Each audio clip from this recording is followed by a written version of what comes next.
నమస్తే, welcome to ఇహా TV. దాదాపు 65 ఏళ్లుగా ప్రపంచంలో మొండి రోగం హెచ్ఐవి. దీనికి మందు లేక ఎందరో ప్రాణాలు కోల్పోయారు. ఎన్నో దేశాలు యువతరాన్ని కోల్పోయారు. ఇంకా 20 ఏళ్లు కూడా నిండకుండానే ప్రాణాలు పోగొట్టుకున్న వారు ఎందరో. 20 నుండి 30 ఏళ్ల క్రిందట మన దేశంలోనూ హెచ్ఐవి వ్యాప్తి అత్యంత తీవ్రంగా ఉంది. దీంతో యువతరం ఏమైపోతుందో అనే భయం పట్టుకుంది. అందుకని కేంద్ర రాష్ట్ర ప్రభుత్వాలు రంగంలోకి దిగి గట్టి చర్యలు తీసుకున్నాయి. ఎయిడ్స్ నియంత్రణ కార్యక్రమాలు చేపట్టాయి. అప్పట్లో తెలుగు రాష్ట్రాలలో పులిరాజుకు ఎయిడ్స్ వస్తుందా అనేది బాగా పాపులర్ అయిన డైలాగ్.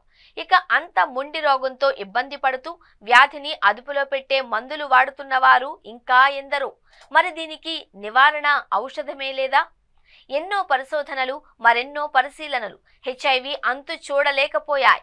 శరీర రోగ నిరోధక వ్యవస్థపై దాడి చేసే ఈ వైరస్ ను మట్టుబెట్టలేకపోయాయి. ఇక హెచ్ఐవి ముదిరితే ఎయిడ్స్ గా మారుతుంది.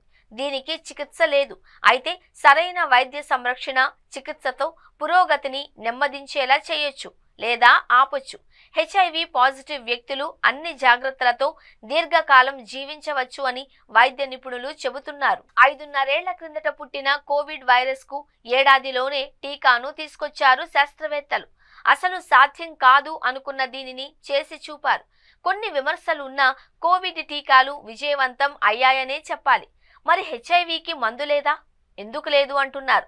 తాజాగా America food and drug administration హెచ్ఐవిని నిరోధించే ఔషధానికి మందు తెచ్చింది.